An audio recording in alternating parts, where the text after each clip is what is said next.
Good morning students. Continuing with the next concept. पुढचा जो concept चालू होतोय तो म्हणजे आहे बेटा आता आपला ओपन सर्किट टेस्ट. कुठली टेस्ट आहे आता? Open circuit test. मागच्या याच्यामध्ये आपण कुठली टेस्ट बघितली? Direct loading test. Direct loading टेस्टमध्ये आपण इफिशियन्सी आणि व्होल्टेज रेग्युलेशन हे दोन फंडे कॅल्क्युलेट केले होते. ठीक आहे, इथे आता खूप सारे फंडे आपल्याला कॅल्क्युलेशन्स करायला भेटतील. ओपन सर्किट टेस्टमध्ये ना बेटा, जर तुम्ही सर्किट डायग्राम याची व्यवस्थित ऑब्झर्व केली तर तुमचं इथे डायरेक्ट लोडिंग टेस्ट आणि ओपन सर्किट टेस्ट दोघांच्या मी डायग्राम्स कंपॅरिझन तुम्हाला सांगतोय. ठीक आहे, नीट लक्ष देऊन ऐका. ठीक आहे, डायरेक्ट लोडिंग टेस्ट मध्ये आपल्याला सेकंडरी साईडला पण बऱ्याचशा गोष्टी जोडलेल्या होत्या. इथे तुम्हाला सेकंडरी साईडला काहीच जोडलेलं नसेल आणि सर्किट तुमचं सेकंडरी साईडचं ओपन आहे. सेकंडरी साईडचं सर्किट कसं आहे बेटा? ओपन आहे, म्हणून त्याला नाव काय बेटा? Open circuit test. पहिली गोष्ट. प्रायमरी साईडला डायरेक्ट लोडिंग टेस्ट मध्ये पण प्रायमरी साईडला एमीटर A1 होतं, वॅट मीटर W1 होतं, त्याच्यानंतर व्होल्ट मीटर V1 होता आणि अजून एक तुमचा व्हेरिएक पण होता. हे सगळं डायरेक्ट लोडिंग टेस्ट मध्ये प्रायमरी साईडला पण आहे, याच्यात पण आहे. फक्त डायरेक्ट लोडिंग टेस्ट मध्ये काय होतं बेटा? सेकंडरी साईडला पण ह्या गोष्टी होत्या. इथे ओपन सर्किट टेस्ट मध्ये ह्या गोष्टी नाहीयेत आणि सेकंडरी साईड तुमची ओपन आहे, म्हणून या कन्सेप्टला नाव काय दिलंय बेटा? Open circuit test. म्हणून याला काय नाव दिलंय? Open circuit test. Circuit diagram कळाली बेटा? सर्किट डायग्राम ही आणि मागची तुमची दोघांची कंपॅरिझन करून दाखवलं. ठीक आहे, आता याचं पुन्हा आपल्याला कन्स्ट्रक्शन आहे. ठीक आहे, त्याच्यानंतर वर्किंग आहे आणि मग याच्यानंतर बाकीचे काही पॅरामीटर्स आपल्याला कॅल्क्युलेशन करायचे आहेत बेटा.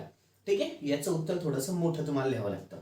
कन्स्ट्रक्शन मध्ये सांगायला गेलं तर काय सांगतात बेटा? Above figure shows the circuit diagram of कुणाची बेटा? Open circuit test. It consist of variac in order to adjust the primary voltage. Variac आहे बेटा, तो प्रायमरी व्होल्टेज ऍडजस्ट करेल. त्याच्यानंतर एमीटर A1 आहे to measure the primary current, watt meter W1 to measure the primary power.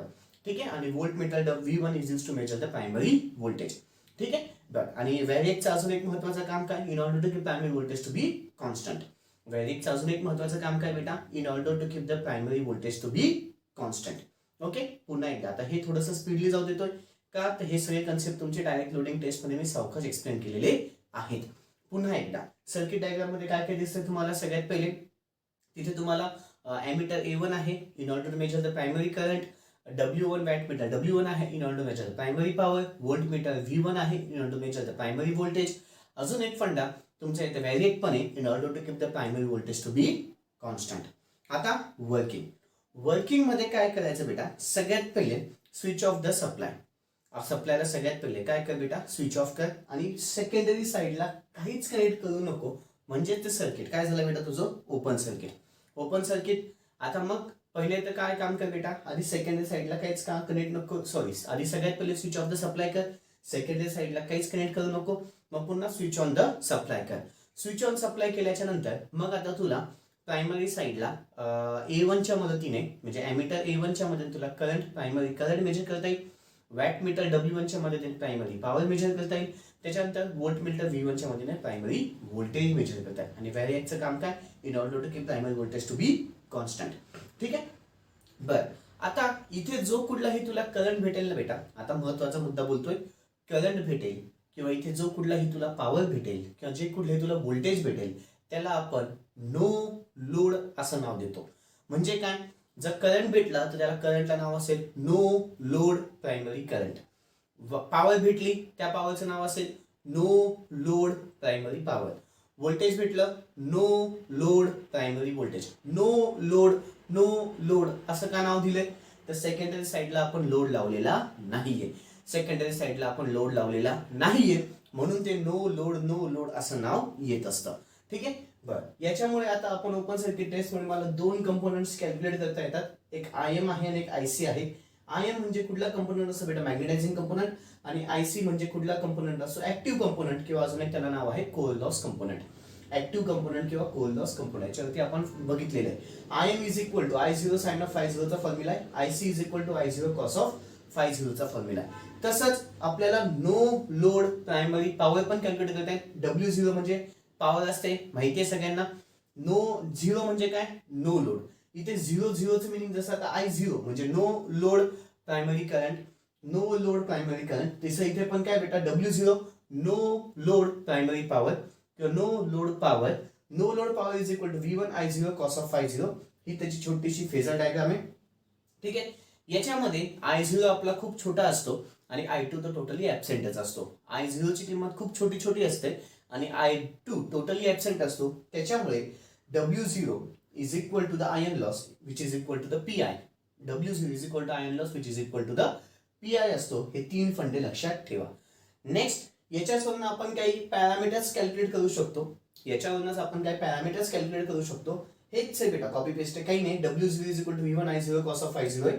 हा multiply इकडे आला divide W0 upon V1 I0 which is equal to cos of I0, म्हणजेच cos of I0 is equal to W0 upon V1 I0. ठीक आहे. आता cos of I0 सगळ्यांना माहिती, हा काय असतो बेटा, पॉवर फॅक्टर. पॉवर फॅक्टर भेटला, पॉवर फॅक्टर भेटला ऑटोमॅटिक तुला फेज अँगल भेटेल. फेज अँगल काय असतो, ∅0 म्हणजे फेज अँगल झाला. हा कॉस आहे, कॉस इकडे आला, कॉस आहे, कॉस इकडे आला, कॉस इनवर्स झाला, म्हणजे तुला फेज अँगल भेटून जाईल. म्हणजे पहिल्या गोष्टीमध्ये इथे पॉवर फॅक्टर भेटला, इथे आपण IMIC कॅल्क्युलेट केलेच होते. त्याच्यानंतर W0 वरनं इथे आपण काय काय कॅल्क्युलेट केलं बेटा, पॉवर फॅक्टर, याच्यावर इथे फेज अँगल आणि अजून एक IMIC ऑलरेडी कॅल्क्युलेट केलेले, ते पुन्हा फॉर्म्युले लिहून घेतले. अजून मला काही गोष्टी नवीन भेटतात, ते म्हणजे R0 आणि X0. R0 म्हणजे काय, रेजिस्टन्स ऍट नो लोड, आणि X0 म्हणजे काय, reactance at no load. R0 म्हणजे काय, रेजिस्टन्स ऍट नो लोड, आणि X0 म्हणजे काय, reactance at no load.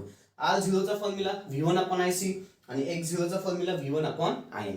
X0 चा फॉर्म्युला V1 अपॉन IM. हे असं आहे बेटा. ठीक आहे. हा कुठला फंडा झाला तुमचा, ओपन सर्किट टेस्टचा. कुठला फंडा झाला, open circuit टेस्टचा.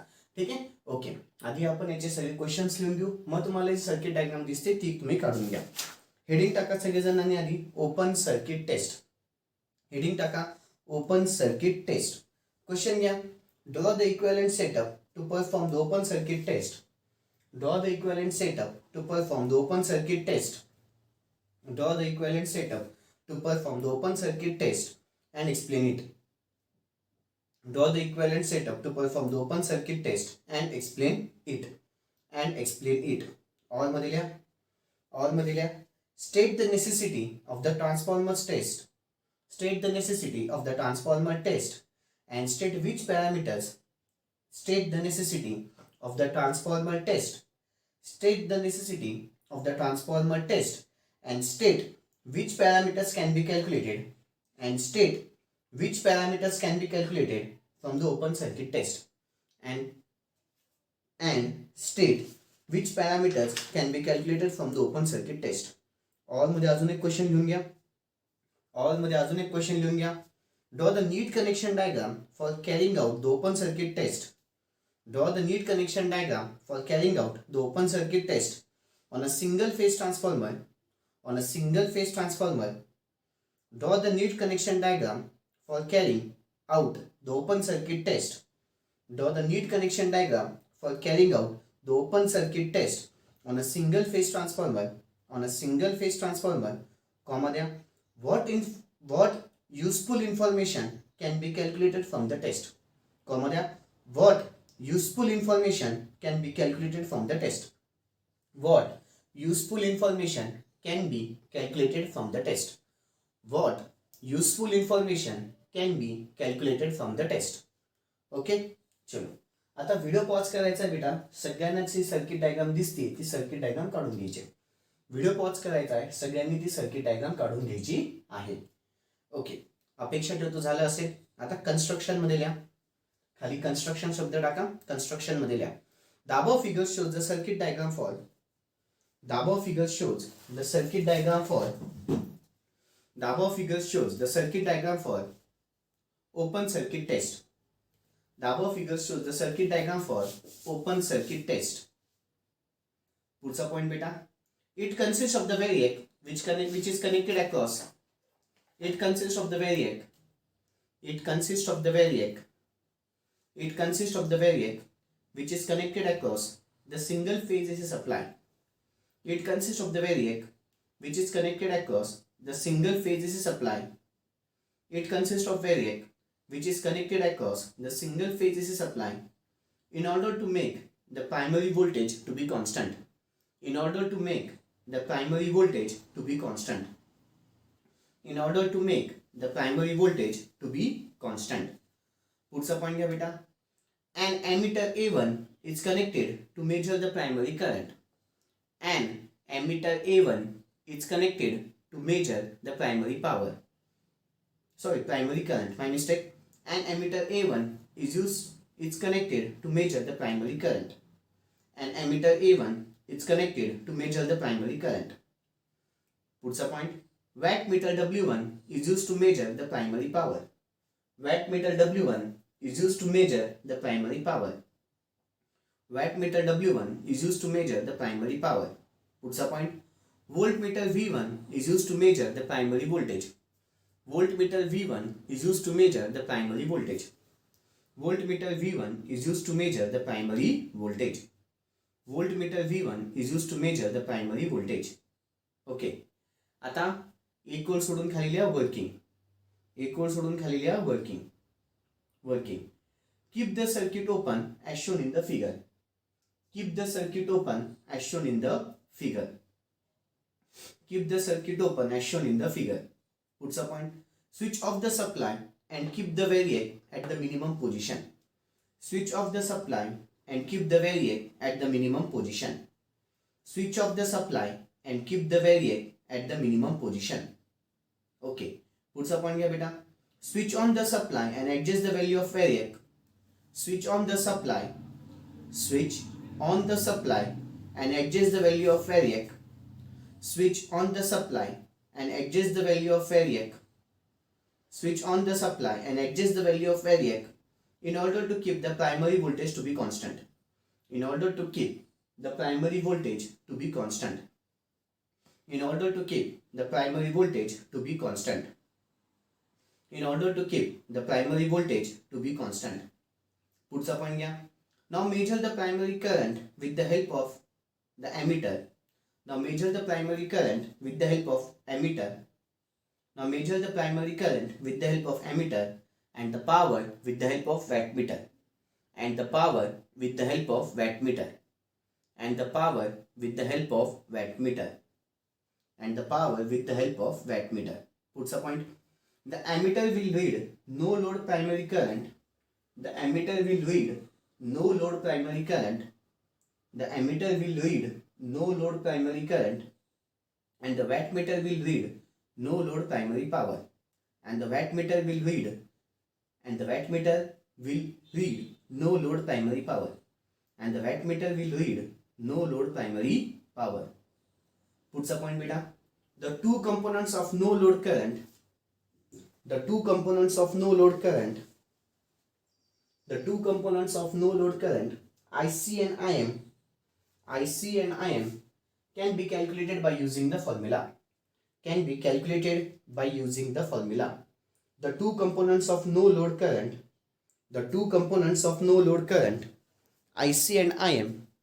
The two components of no load current, IC and IM, can be calculated by using the formula. By using the formula. हे दोन फॉर्म्युले लिहून घ्यायचे बेटा.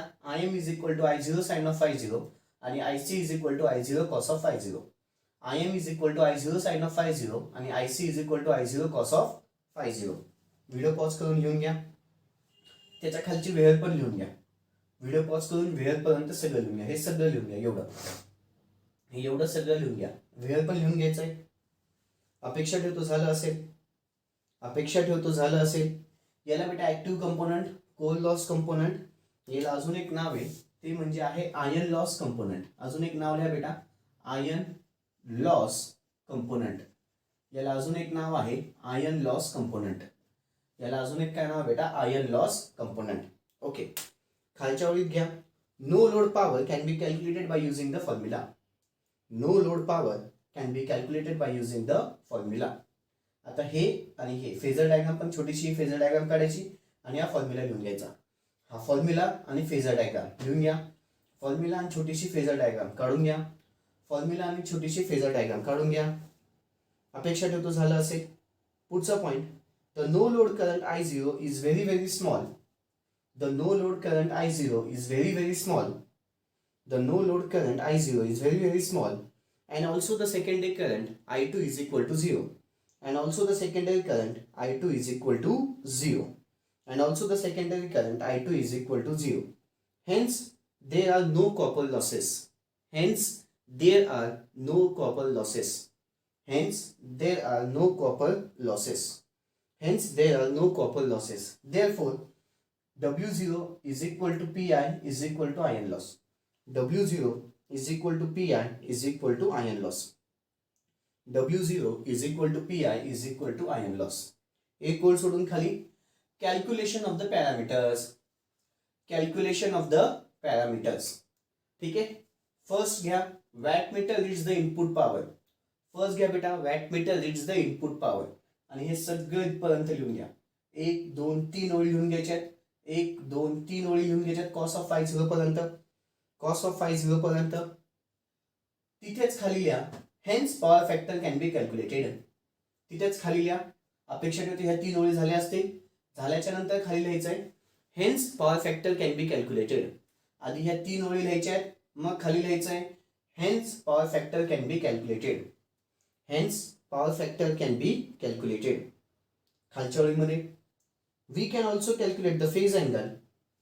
We can also calculate the phase angle. We can also calculate the phase angle. आता ह्या 2 ओळी लिहायच्या आहेत cos of phi 0 is equal to W0 upon V1 I0.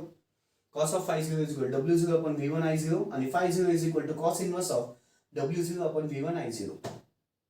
ठीक आहे. ओके. अपेक्षा ठेवतो ह्या 2 ओळी झाल्या असतील. थर्ड घ्या calculation of IM and IC. Calculation of IM and IC. Calculation of IM and IC. ठीक आहे. हे थर्ड लिहून घ्यायचं आहे. आणि फोर्थ कॅल्क्युलेशन ऑफ R0 आणि X0. Calculation of R0 and X0. चौथं पण लिहून घ्यायचं आहे calculation of R0 and X0. Calculation of R0 and X0 हे चौथं पण लिहून घ्यायचं आहे. हे चौथं पण लिहून घ्यायचं आहे. ओके बच्चालो. अपेक्षा ठेवतो झालं असेल. अपेक्षा ठेवतो झालं असेल. इथं बेटा तुमचं सगळंच्या सगळं ओपन सर्किट टेस्टचा फंडा संपलाय. ठीक आहे. याच्यावरती आता सम्स आहेत पण त्याच्या आधी आपले फॉर्म्युले असतील आणि मग आपण सम्स बघू. त्याच्या आधी आपण काय बघणार बेटा त्याचे फॉर्म्युले आणि मग नंतर सम्स बघायचे. आधी आपल्याला फॉर्म्युले बघून घ्यायचे मग आपल्याला सम्स बघायचे बेटा. ओके बच्चालो दॅट्स ऑल. बाकीचं नेक्स्ट व्हिडिओमध्ये. थँक्यू. Good day.